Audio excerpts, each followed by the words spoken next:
Hello everyone. ई Nifty का EOD chart analysis करेंगे 8 तारीख के लिए। क्या हुआ है आज मार्केट में। तो फर्स्ट मैं ये ड्राइंग डिलीट कर रहा हूँ। ठीक है, तो पहले देखते हैं आज हुआ प्रीवियस डे में हुआ क्या था। प्रीवियस डे में ये हुआ था कि मार्केट कंटिन्यूसली लोअर लो बना रहा था। ठीक है, और ये एक रेंज में फिनिश हुआ था। उससे पहले ये समझना होगा कि ये 16,400 का सपोर्ट था, वो ब्रोकन हो चुका था येस्टरडे को ही। ठीक है, तो ऑब्वियस सी बात है कि फर्स्ट में हमें ये देखना है कि अगर कोई गैप अप होगा तो सोल्ड ऑफ की अपॉर्चुनिटी देखी जाएगी, क्योंकि ये गैप क्रिएट हो गया था यहाँ पे। तो ये सोल्ड ऑफ की अपॉर्चुनिटी होती है, और उसका भी दिखाऊंगा कि कैसे क्या ट्रेड हुआ होगा आज के लिए। ठीक है, तो फर्स्ट ट्राई किया जा सकता था कि ये कैंडल देख के आप शॉर्ट कर सकते थे। 5 मिनट की एक फर्स्ट कैंडल देख के भी शॉर्ट किया जा सकता था, जिसका simple acyl system base 50% candle का लो, 50% कैंडल का हाई ऐसा लगा के आप ट्रेड कर सकते थे, और 1:1 ट्राई कर सकते या डे लो। जैसे इसमें ये डे लो ईजिली अवेलेबल हो जाता है। ठीक है, दूसरा इसमें एक ये लो ब्रेक होता के नीचे कैंडल क्लोज आता तो भी ट्रेड करते, तो उसमें उस टाइम पे आपका एसएल गया होगा। ठीक है, फिर हमारा एक ये भी मानना होता है कि काफ़ी टाइम पे मार्केट 50% टू 60% रिट्रीज करेगा, तब हम शॉर्ट की पोजीशन बनाएंगे। तो यहाँ एक परफेक्ट अपॉर्चुनिटी बना होगा, लेकिन इसका ऐसा लग गया है मार्केट में, क्योंकि एक 3 मिनट के चार्ट पे ही ज़्यादा क्लियर दिखेगा। 3 मिनट में यहाँ पर एक सेल का अपॉर्चुनिटी बना था 50% रिजेक्शन पे दिख रहा था, रिजेक्शन भी हुआ था। तो जहाँ से रिजेक्शन हुआ, अगर आप वहाँ शॉर्ट कर रहे हो तो एटलीस्ट आपका ऐसा यही लेवल का होगा जहाँ से रिजेक्शन आ रही है, 61% मैक्सिमम। और इवन ये कैंडल भी आपको बता रहा है कि मार्केट ऊपर जा रहा है, बाउंस आएगा। तो यहाँ पे एक लॉन्ग का भी अपॉर्चुनिटी बनता है जहाँ ऐसा आपका गया होगा। ठीक है, वापस से 5 मिनट पे आते हैं। ठीक है, लेट सपोज आपने यहाँ पे नहीं शॉर्ट किया है, आपको सेल ही करना है, अपॉर्चुनिटी देखना है। तो एक यहाँ पर सेलिंग का अपॉर्चुनिटी बना था, आप टॉप पे शॉर्ट कर सकते हैं। लेकिन यहाँ पे ट्रैपिंग भी हुआ है, वो भी बताऊंगा कैसे ट्रैपिंग हुआ है। देखो, ये प्रीवियस डे का हाई था, एंड यहाँ पे मार्केट आज ये इस डे का हाई है जहाँ से मार्केट रिजेक्ट किया है। तो यहाँ के ऊपर ज़्यादातर लोग क्या सोचते हैं, अगर ये डे के हाई के ऊपर एक स्ट्रॉन्ग कैंडल अगर बुलिश आ रही है तो लॉन्ग जाना चाहिए। मैं भी ऐसा ही मानता हूँ, लेकिन इसमें भी एक वो भी है कि जो कैंडल आपका ये हाई को ब्रेक किया है ना, क्लोज दिया है, अब उसका जो लो है उसके नीचे कोई कैंडल क्लोज नहीं आनी चाहिए। अगर क्लोज आ रही है तो फिर वो ब्रेकआउट सस्टेन नहीं करेगा। सस्टेन करने के लिए जो प्रीवियस कैंडल जो कैंडल क्लोज दे रही है उसके नीचे ये कैंडल क्लोज नहीं आना चाहिए।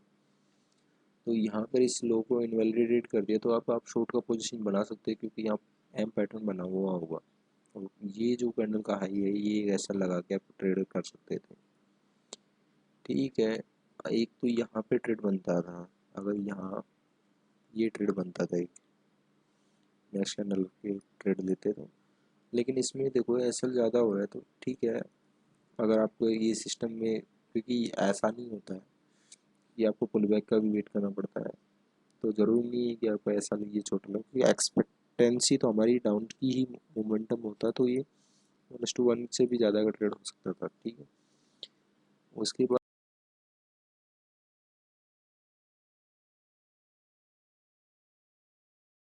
शॉर्ट के लिए जो अगर कोई पोजीशन बनता था तो ये लेवल, क्योंकि प्रीवियस डे में ये अभी प्रीवियस डे का हाई है, यहाँ पे ब्रेकआउट सस्टेन नहीं किया, तो सेकंड टाइम चांस था आपके पास शॉर्ट करने का यहाँ पर।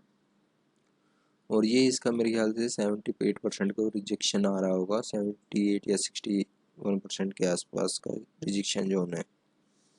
मैं ये क्लियर कर रहा हूँ। ठीक है, एक बार समझने के लिए आपकी समझ में आ जाएगी। ठीक है, यहाँ पे ये एक एग्जैक्टली 61% से रिजेक्शन आ रहा है, उसके बाद ये एक बुली बेयरिश एंगल्फिंग कैंडल भी बनाया, जो शॉर्ट करने का परफेक्ट अपॉर्चुनिटी था। तो यहाँ पे एक ट्रेड बनता था जो आपको एटलीस्ट, अगर यहाँ पे ट्रेड लिए इस कैंडल के लो के ऊपर भी, प्रीवियस कैंडल के का हाई भी अगर एसएल डाले हो ऑन क्लोजिंग बेसिस, इस लेवल के ऊपर कैंडल क्लोज होते ही आपको पोजीशन काटना होगा। मैनुअली करते हो या कैसे हो, ये एक्सपेक्टेंसी है। तो भी 1:2 का ट्रेड, 2 से ऊपर का ट्रेड मिल जाता है, इजीली अवेलेबल है। और इवन अगर आपको ये कैंडल के नीचे भी कोई क्लोज मिल जाता है, अगर ड्रिलिंग कर रहे हो तो आपको ये डे लो को ट्राई करना चाहिए, मतलब यहाँ तक का तो ट्राई करना चाहिए। इवन इसमें तो डे लो का भी ये कैंडल का यहाँ तक का भी आपको ट्रेड मिल गया होगा, ठीक है। ये निफ्टी में ट्रेड था, तो निफ्टी में कल के लिए क्या अपॉर्चुनिटी हो सकती है, अगर ये गैप डाउन खुल जाता है तो कोई ट्रेड नहीं बनता, वैसे कोई ट्रेड नहीं बनता। अगर ये फ्लैट ओपन होता है तब कुछ ट्रेड बन सकता है, क्योंकि ये कंटिन्यूसली इस रेंज से बाउंस आ रहा है, ये देखोगे तो यहाँ से बाउंस आ रहा है, तो ये कंसिडर कर सकते हैं हम। अगर इससे ऊपर ये लेवल का ब्रेकआउट मिल जाएगा ना, तो हम सोच सकते हैं कि यहाँ तक का ट्राई किया जा सकता है, बाकी कुछ नहीं हो सकता। ये पॉइंट्स क्लियर हो गया होगा। अब बात करते हैं बैंक निफ्टी में। बैंक निफ्टी में क्या हो रहा है? बैंक निफ्टी में एज यूजुअल गैप अप, ये एक इसका डिमांड जोन है, काफ़ी अच्छे से मार्क किया हुआ है। लेकिन हम ये प्रीवियस हिस्ट्री देखेंगे पहले।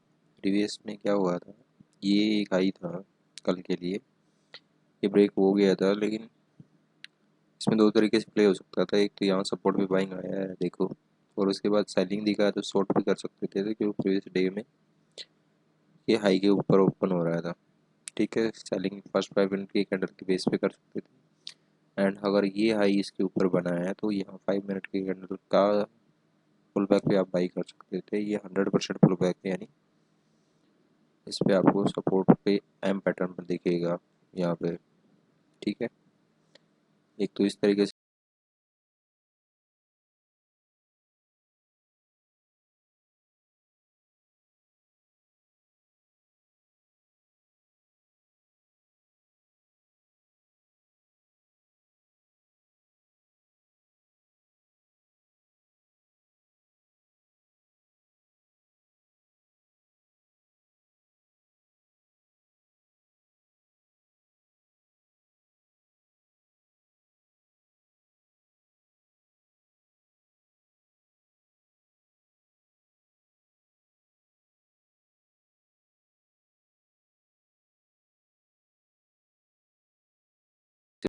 ले रहे हो तो ये प्रीवियस कैंडल का 1.5% ले लो, यानी 100% दिस एंड दिस कैंडल्स 50% और मोर, ठीक है। ये ट्रेड भी काफ़ी अच्छा चला। कल के लिए क्या प्लान हो सकता है कि कल अगर ये लेवल के फ्लैट खुलता है तो हमें कुछ मौका मिल सकता है, अदरवाइज तो गैप डाउन में ही सारा मौका चला जाएगा।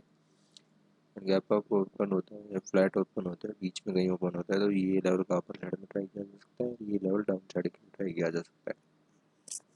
होप आपको चार्ट समझ में आया होगा, ठीक है। Thank you for